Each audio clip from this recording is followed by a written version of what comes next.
అయితే Ivanovo, Ryazan ప్రాంతాల్లో అలాగే రష్యన్ ఫార్ ఈస్ట్ లోని చైనా సరిహద్దుకు సమీపంలో ఉన్న అమోర్లో ఇతర దాడులను కట్టడి చేశామని రష్యా తెలిపింది.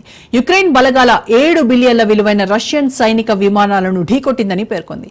7 బిలియన్ ఇది ఎస్బియు ప్రత్యేక ఆపరేషన్ ఫలితంగా ఈ రోజు దెబ్బతిన్న శత్రువు వ్యూహాత్మక విమానయానం అంచనా వ్యయమని యుక్రెయిన్ అంటోంది. మన రూపాయల్లో చెప్పాలంటే 60,000 కోట్లు. అయితే దాడులు చేసి సంబరపడ్డామని భావిస్తున్న యుక్రెయిన్ను ముందు ముందు రష్యా చుక్కలు చూపించడం ఖాయం. ప్రతీకార చర్యలతో యుక్రెయిన్ను రష్యా దెబ్బతీయడం ఖాయం అంటున్నారు. యుక్రెయిన్పై రష్యా ఏ క్షణమైనా సరే దాడులు చేసే అవకాశం ఉన్నట్టుగా తెలుస్తోంది.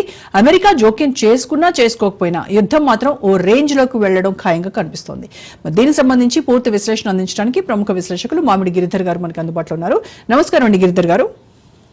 నమస్తే అమ్మా. నమస్తే. సో గిరిధర్ గారు, ఈ సెవెరోమోర్స్క్ నేవల్ బేస్ పై జరిగినటువంటి దాడి రష్యా యొక్క న్యూక్లియర్ సామర్థ్యాలపై ఎలాంటి ప్రభావం చూపిందనుకోవాలి? తప్పకుండా ఇది యుక్రెయిన్ చేసినటువంటి అతి అద్భుతమైన దాడి అమ్మా ఇది. అంటే మనం యుద్ధం సంబంధించి స్ట్రాటజీ ప్లానింగ్ కి సంబంధించి చూస్తే కనుక ఇది ఒక ఘన విజయం కింద మనం భావించాలి. ఎందుకంటే ఎంతో కాలంగా 6-7 నెలలుగా దీన్ని ప్లాన్ చేసి వాళ్ళు క్రమేపీ ఈ డ్రోన్స్ అన్ని కూడాను రష్యాలో 2-3 వేల కిలోమీటర్ల దూరం దాకా దీన్ని తీసుకువెళ్ళి అక్కడ కూడా దాచిపెట్టి ఒక్కసారి వీటి మీద దాడి చేయడం అన్నది ఇది చాలా అద్భుతమైనటువంటి స్పెక్టాక్యులర్ విజయం కింద మనం భావించాలి యుక్రెయిన్ కి. రష్యా చాలా ప్రశ్నలు వేసుకోవాలి. మరి ఇంత దూరం వాడు వస్తుంటే మీ ఇంటెలిజెన్స్ ఏమైంది?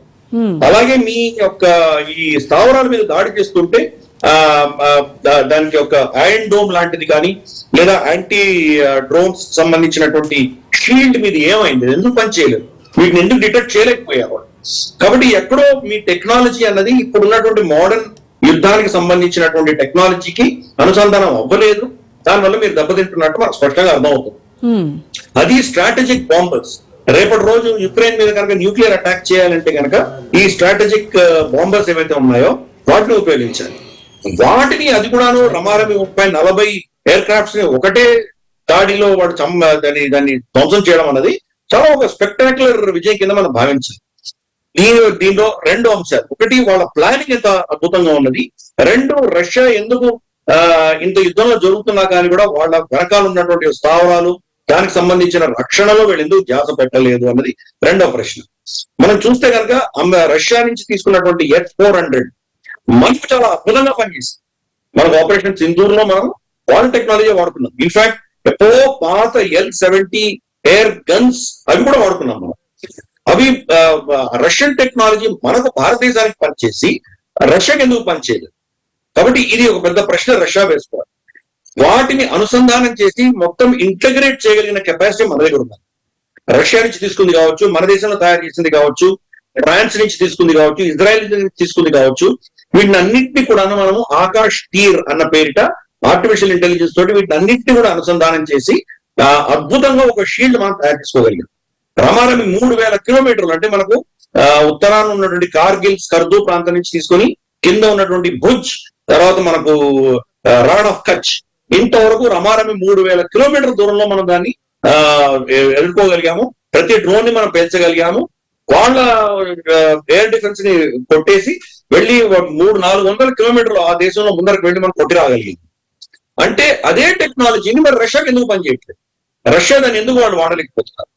రష్యాలో ఏమి వాళ్ళ టెక్నాలజీలో ఎటువంటి మార్పులు చేసుకోవాల్సి ఉన్నది? మనకు స్పష్టంగా వాళ్ళ వీక్నెస్ అన్ని ఎక్స్పోజ్ అయినాయి. అది 2-3 వేల కిలోమీటర్ల దాకా వీళ్ళు తీసుకువెళ్ళి వాళ్ళు అక్కడి నుంచి వాళ్ళు ఆ డ్రోన్ దాడులు చేసి కొట్టారంటే కనుక మరి రష్యన్ ఇంటెలిజెన్స్ ఏమైంది? వాళ్ళ KGB ఏమైంది? వాళ్ళ మిలిటరీ ఇంటెలిజెన్స్ ఏమైంది? శాటిలైట్ నావిగేషన్ ఏమైంది? వాళ్ళ ఈ స్థావరాల్లో ఉన్నటువంటి ఐరన్ డోమ్స్ ఏమైనాయి? వాళ్ళ మీద ఎటువంటి దాడులు జరిగినా దాన్ని అడ్డుకోగలిగినటువంటి ఒక సిస్టమ్ వాళ్ళ దగ్గర ఉన్నదా లేదా? ఇవన్నీ కూడా ప్రశ్నలు పడుతున్నాయి. కాబట్టి ఈ కొత్త శకంలో ఈ డ్రోన్ వార్ఫేర్ అన్నది, అన్మాన్డ్ ఏరియల్ వెహికల్ వార్ఫేర్ అన్నది మనం మొట్టమొదటిసారి అజర్బైజాన్, అర్మేనియా 2 దేశాల మధ్యలో జరిగినటువంటి యుద్ధంలో మనం చూసాము. దాని తర్వాత ఇప్పుడు ఆల్మోస్ట్ అన్ని దేశాలు కూడా వాటినే వాడుకుంటున్నాయి. గాజా, ఇజ్రాయెల్ సంబంధించింది కావచ్చు, లేదా భారతదేశం, పాకిస్తాన్ మధ్యలో జరిగినటువంటి ఆపరేషన్ సింధూర్ కావచ్చు, లేదా రష్యా, యుక్రెయిన్ మధ్యలో జరుగుతున్నది కావచ్చు, లేదా ఇరాన్, సిరియా, లెబనాన్ వీళ్ళందరూ ఇజ్రాయెల్ మీద చేసిన దాడులు కావచ్చు, అలాగే మనకు హౌతీలు మనకు ఇజ్రాయెల్ మీద చేస్తున్న దాడులు కావచ్చు, ఈ డ్రోన్స్ యుఏవిస్ అనేది ఎంత సిగ్నిఫికెంట్, ఎంత మనకు ఈరోజు చాలా కీలకమైనవో మనం చూస్తున్నాం. దాని యొక్క డిఫెన్స్ రష్యాలో లేకపోవడం అనేది మనకు స్పష్టంగా తేటతెల్లం అవుతున్నది.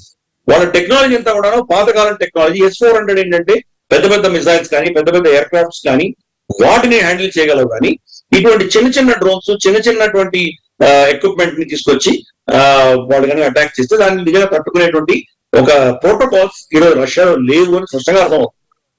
అందుకని ఇవన్నీ కూడా చూస్తే కనుక మనం ఆపరేషన్ సింధూర్ అన్నది ఎందుకు అంత సక్సెస్ అయిందో, మనకి ఎంత అద్భుతంగా మనం దీన్ని ఎదుర్కోగలిగామో. డిఫరెంట్ రేంజెస్ డ్రోన్స్ అంటే మనకు రెడార్ కి చిక్కనటువంటి డ్రోన్స్ దగ్గర నుంచి తీసుకుని వాళ్ళు పంపించినటువంటి మనకు ఫతే, తర్వాత షహీన్, ఇటువంటి మేజర్ మిసైల్స్ దగ్గర దాకా అన్నిటిని మనం టేక్ డౌన్ చేయగలిగాం, అన్నిటిని కొట్టగలిగాం. కాబట్టి ఈ యొక్క ప్రోటోకాల్స్ లో రష్యా చాలా వీక్ గా ఉన్నది మనకు స్పష్టంగా అర్థమవుతుంది. వాళ్ళ కోసం ఇంత దూరం వచ్చే వారు కొట్టరు అన్నటువంటి ఒక ఆలోచన వాడికి ఉండి ఉండొచ్చు. ఏదో సరిహద్దు ప్రాంతాల్లో ఏదో అవ్వచ్చు, మాస్కో మీద మహా అంటే అవుతుంది, కానీ 2-3 వేల కిలోమీటర్ల దూరం దాకా వచ్చి వీళ్ళు కొడతారా అని వాళ్ళు ఎక్స్పెక్ట్ కూడా చేయలేదు. కాబట్టి వాళ్ళు అప్రమత్తంగా లేరు, అక్కడ మనకు రిస్క్ లేదు అని వాళ్ళు బహుశా వాళ్ళు వదిలేసినట్టున్నారు. ఇవన్నీ కూడా ఏంటంటే వాళ్ళు ఎక్స్పోజ్ అయ్యారు. సరే, రష్యా చేసేది చేస్తుంది. ఎందుకంటే రష్యా యుక్రెయిన్ చూస్తే కనుక చాలా 10 రెట్లు చాలా పెద్ద ఆర్మీ, వాళ్ళకంతా టెక్నాలజీ అంతా ఉన్నది. కాబట్టి బహుశా వాళ్ళు రేపు కన్సల్వాన్ అన్నటువంటివి ఏవైతే మనకు వాళ్ళ కజలాన్ అన్నటువంటివి హైపర్సానిక్ మిసైల్స్ ఏమున్నాయి అవన్నీ కూడా కొట్టబోతున్నారు వాళ్ళు. కానీ మరి చూద్దాం రాబోయే రోజుల్లో ఇది ఎస్కలేషన్ అయినా కానీ కూడా ఇది ఏ దిశగా వెళ్తుందో చూడాలి. బహుశా దీనికి ఎక్కడో మనకు యూరోప్, నేటో వాళ్ళకు గ్రీన్ సిగ్నల్ ఇచ్చినట్టు తెలుస్తోంది మనకి. ఇన్ఫాక్ట్ జర్మనీ వాళ్ళకు యుక్రెయిన్ కి రష్యా లోపల చాలా డీప్ గా పెనిట్రేట్ అయి కొట్టడానికి పర్మిషన్ ఇచ్చారు. ఇంతవరకు ఇవ్వలేదు వాళ్ళకి. మిమ్మల్ని మీరు రక్షించుకోవడానికి మాత్రమే మేము ఇస్తున్న అస్త్రాలు వాడుకోండి, కానీ రష్యా లోపల వెళ్ళి కొట్టడానికి మీకు పర్మిషన్ ఇవ్వలేదు అని గతంలో చెప్పారు. ఇప్పుడు దాన్ని సడలిస్తున్నారు. కొత్త ప్రభుత్వం జర్మనీలో మనకు ప్రభుత్వం కొత్త ప్రమాణం స్వీకారం చేసిన తర్వాత ఆ పర్మిషన్ ఇచ్చారు మనకి. అది ఇచ్చిన 10 రోజుల్లోనే మనం చూసాం ఇది ఇంత స్పెక్టాక్యులర్ గా వెళ్ళి వాడు కొట్టగలిగారు. కాబట్టి చిన్న దేశం అయినా కానీ పెద్ద దెబ్బ కొట్టగలదు అన్నదంటే ఇది పెద్ద ఉదాహరణ. అలాగే మన హౌతీలు వాళ్ళు టెల్ అవీవ్ మీద వాళ్ళు బాంబులు వేస్తుంటే కనుక అంత టెక్నాలజీ ఉన్నటువంటి ఇజ్రాయెల్ ఏం చేయలేకపోతుంది. ఈరోజు టెల్ అవీవ్ ఎయిర్పోర్ట్ రమారమి మూతపడింది. మన ఎయిర్ క్రాఫ్ట్స్ కూడా అన్ని టెల్ అవీవ్ మనం క్యాన్సిల్ చేసేద్దాం. కాబట్టి ఈ యొక్క యుద్ధంలో ఎవరు చిన్న ఎవరు పెద్ద అన్న తేడా లేకుండా చిన్న దేశమైనా కానీ కొత్త నూతనమైన టెక్నాలజీ, ఒక విధమైనటువంటి కొత్త ఆలోచనతోటి వాడు కనుక స్ట్రాటజీగా వర్క్ చేయగలిగితే కనుక పెద్ద దెబ్బ కొట్టగలిగిన క్షమత వాళ్ళకు ఉంది అని చెప్పి స్పష్టంగా అర్థమవుతుంది. మీరు చెప్పిన చూస్తే నాకు ఒక మూవీలో ఒక డైలాగ్ గుర్తొస్తుంది, ఎప్పుడు వచ్చామన్నది కాదు బుల్లెట్ దిగిందా లేదా అనేది, చిన్నది పెద్దది అని ఏం కాదు, మనం పర్ఫెక్ట్ గా ప్లాన్ చేసి కొట్టగలిగామా లేదా అన్నదే ముఖ్యం. అయితే మీరు అన్నట్టుగా ఇప్పుడు యుక్రెయిన్ యొక్క ఈ ప్రస్తుత దాడులు చూస్తే మొత్తం అంతర్జాతీయ సమాజం ఎలా చూస్తుంటారు? మీరు అన్నట్టుగా ఎస్పెషల్లీ నాటో కావచ్చు, అలాగే అమెరికా సపోర్ట్ కావచ్చు, ఇవన్నీ ఎలా చూడొచ్చు? అమెరికాలో ఇప్పుడు డొనాల్డ్ ట్రంప్ పరిస్థితి ఏమైందంటే ఆయన ప్రగల్భాలు పలికారు. ఆయన పదవీ ప్రమాణం స్వీకారం చేయకముందరే ఆయన ఏం చెప్పారు, ఆయన 24 గంటల్లో నేను యుక్రెయిన్ రష్యా యుద్ధాన్ని నేను ఆపేస్తానన్నారు. ఇప్పుడు ఆయన వచ్చి రమారమి 3-4 నెలలు అయిపోయింది. 4 నెలల్లో కూడా ఏం చేయలేకపోయారు. పైపెచ్చు దాడులు విపరీతంగా ఉంటుంది. రష్యా కీవ్ మీద దాడులు చేసింది, చాలా పెద్ద పెద్ద దాడులు చేసింది. ఇప్పుడు యుక్రెయిన్ మరీ తిరిగి కొట్టింది. కాబట్టి ఈ యుద్ధం ఇప్పటిలో ఆగే సూచనలు మనకు కనిపించట్లేదు. కాబట్టి ఆల్రెడీ వాళ్ళిద్దరి మధ్యలో చర్చలు జరిగినాయి. చర్చలలో కొంత యుద్ధ ఖైదీలని ఒకరినొకరు ఎక్స్చేంజ్ చేసుకోవడము, ఇటువంటివి కొన్ని చర్చలు జరిగినాయి. కానీ యుద్ధ విరామం గురించి ఎవరు కూడా ఒప్పందం చేసుకోలేదు అక్కడ. కాబట్టి డొనాల్డ్ ట్రంప్ అమెరికా యొక్క నీతి అంతా ఫెయిల్ అయినట్టు మనకు స్పష్టంగా అర్థమవుతుంది. డొనాల్డ్ ట్రంప్ ఏంటంటే వాణిజ్యవేత్త, ఒక బిజినెస్ మ్యాన్. లావాదేవీలు చేసుకుని ట్యాక్సులు టారిఫ్లు వేసుకొని ట్రేడ్ డీల్స్ చేసుకుని ఆయన నడిపించేటువంటి నైజం ఉన్నటువంటి వ్యక్తి. యుద్ధాల్లో అదే పనిగా దిగలేనటువంటి పరిస్థితి.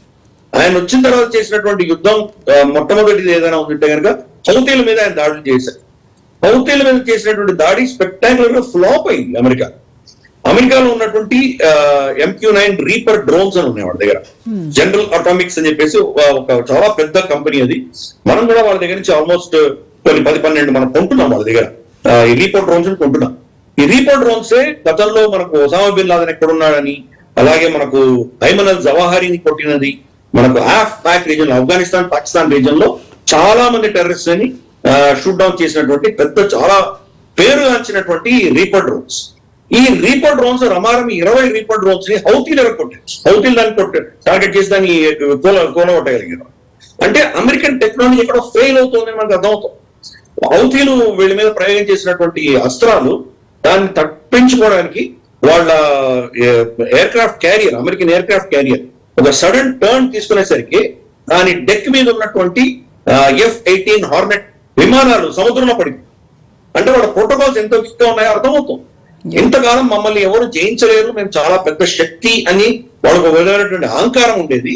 ఇప్పుడు కొత్త కొత్త టెక్నాలజీస్, కొత్త కొత్త టెక్నిక్స్ తో వాళ్ళు చేస్తున్నటువంటి యుద్ధాలలో అమెరికా కూడా కన్ను తింటున్నది మనం చూస్తున్నాం. ఈవెన్ యుక్రెయిన్ లో ఉన్నటువంటి పేట్రియట్ మిసైల్స్ ఏవైతే ఉన్నాయో దాని యొక్క కెపాసిటీ, ఆ దేశం మీద వస్తున్నటువంటి మిసైల్స్ అని తట్టుకోగలిగినటువంటి క్షమత ఉన్నటువంటి పేట్రియట్ మిసైల్స్ ఫెయిల్ అయింది. రష్యా దాడులు పేట్రియట్ ఆపలేదు. కీవ్ మీద వచ్చి పడినటువంటి దాడుల్లో పేట్రియట్ స్పెక్టాకులర్ ఫెయిల్ అయింది. కాబట్టి ఎక్కడో వీళ్ళందరూ కూడా చూస్తే కనుక వీళ్ళు ఈ కొత్త టెక్నాలజీ, కొత్త యుద్ధంలో వీళ్ళు తయారుగా లేరు అని అర్థమవుతుంది. రష్యా అదే పరిస్థితిలో ఉంది, అమెరికా అదే పరిస్థితిలో ఉంది. ఇజ్రాయెల్ చూస్తే కనుక ఇజ్రాయెల్ వాళ్ళు కొంత చిన్న దేశం కాబట్టి చిన్న దేశానికి సంబంధించి వాళ్ళు పెట్టుకున్నారు. కానీ ఒక్కసారి వాడి మీద 1000-2000 మిసైల్స్ కొట్టేసరికి వాళ్ళ ఐరన్ డోమ్ కూడా ఫ్లాప్ అవుతుంది, ఫెయిల్ అవుతుంది. కాబట్టి దీని ప్రోటోకాల్స్ రాబోయే రోజుల్లో ఇటువంటి యుద్ధాలు వచ్చినప్పుడు ఎలా ఎదుర్కోవాలి అన్నటువంటిది అందరూ కూడా అన్ని దేశాలు కూడా గమనిస్తారు. మనం ఇటువంటిది వస్తుందని తెలిసే మనము స్వామ్ డ్రోన్స్ అంటారు.